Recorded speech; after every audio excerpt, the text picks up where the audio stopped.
I just took everything out of my kit to look at the food, to look at the medicines. Today, Betsy Shand is making sure her earthquake emergency kit is in order. Gloves are a great idea. After she got an alert on her phone of not just one, but 3 earthquakes off Oregon's coast over the last 4 days. That did get me going. The first quake, a magnitude 3.8, struck Thursday night off the coast of Garibaldi. The last one, a magnitude 4.0, happened just last night, more than 100 miles west of Bandon.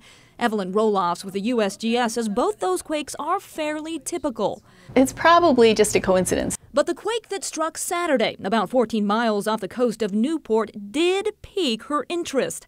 That's because it happened along the Cascadia subduction zone. That's the 600-mile-long fault off Oregon's coast that, when it fully ruptures, could result in a magnitude 9 earthquake.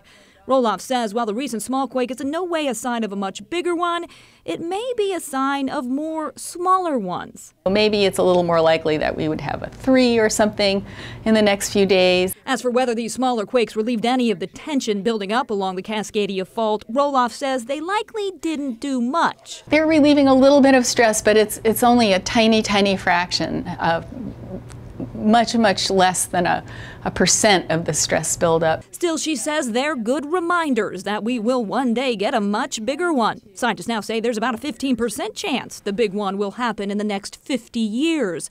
This is a water bottle. A statistic Shand knows well, but is still ready for one to strike at any time.